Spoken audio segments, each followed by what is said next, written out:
So again, we have the myth of Abraham Lincoln freeing the slaves. But when you say that, right, you're not looking at why he really freed the enslaved people. And you're not looking at the enslaved people who freed themselves or self-emancipated themselves. And you're also not looking at the Black resistance. You're not looking at rebellion.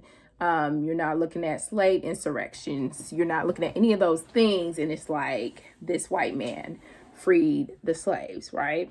Indeed, what he did was very important, but you see the omission happening. Okay.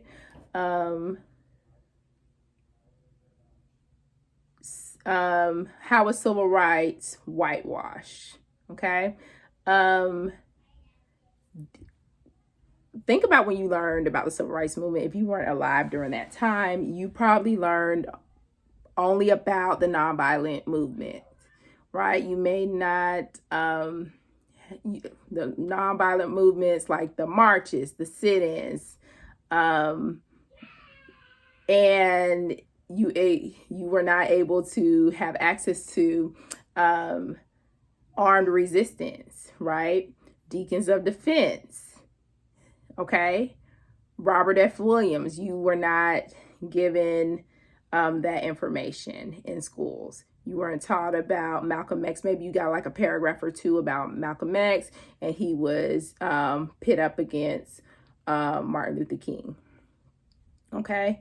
You're going to also see the erasure of these radical voices. Again, Malcolm X, Fannie Lou Hamer, Stokely Carmichael, Ella Baker. You won't really see those in your textbooks. Okay. They're either going to be downplayed or completely erased. Dr. King, again, I know I keep saying Dr. Martin Luther King, who I love.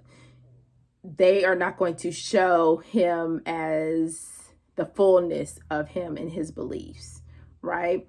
They're going to kind of sanitize his image. They're not going to talk about his later years. In some of his videos, you may not see those, right? It kind of stops as at I Have a Dream. You get the Montgomery bus boycott and you get the assassination, but you don't get more of the narrative there. So it's like a more acceptable narrative that allows the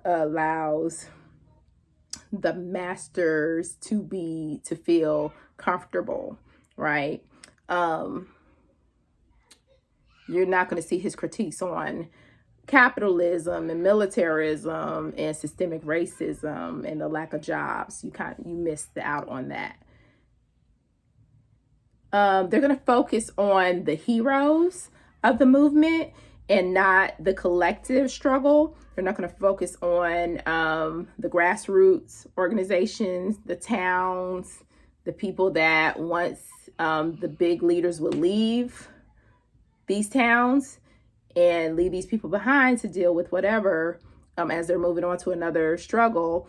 They leave those people out, the everyday people, right?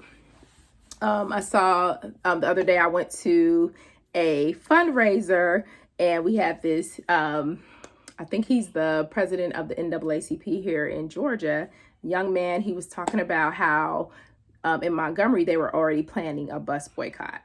And so that Rosa Parks was like that match that lit the fire to get that going, right?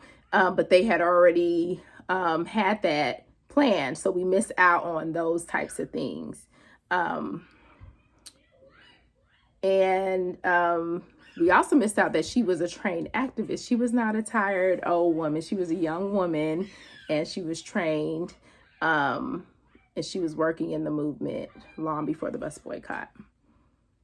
Another thing, we get a lot of stories and perspectives again that are missing. So that's as a teacher, you could pull on those. There's so many people you could pull on that will never be mentioned in our history books. So make sure you're pulling on the roles of Black women. Black women get left out of the narrative all of the time. And as a history teacher, just a general history teacher, women get left out of history all the time. So if you could pull on the women, you are going to find a more complete picture of what was going on.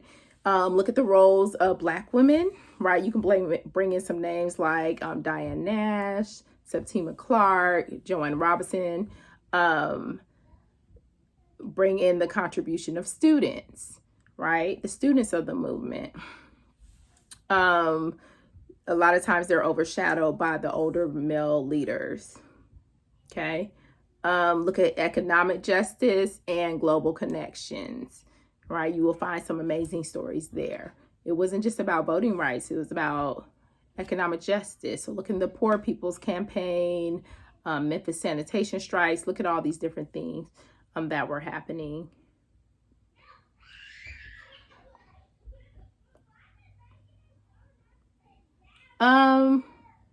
Why does this matter now more than ever? There are so many book bans, curriculum bans. There's so much misinformation. There's so much access to misinformation. People are calling civil rights history and Black history divisive, right? Textbooks are framing racism as a past issue when it's very real today, and it's not only shaping today, but it's still happening today. When you whitewash history, you are preventing students from seeing the full reality of what oppression is and what it was and how it impacts them today and why they may live in the neighborhoods they live in and why they have to try so much harder than some other students. Like, it's just so many layers to this. There's so many connections to their lives today that they do not get. And when you teach using the master narrative, you are going to rob the students of all types of historical role models. You're going to rob them of blueprints. You're going to rob of how to get past this oppression. I think they need those blueprints, especially in a time as we are living in 2025.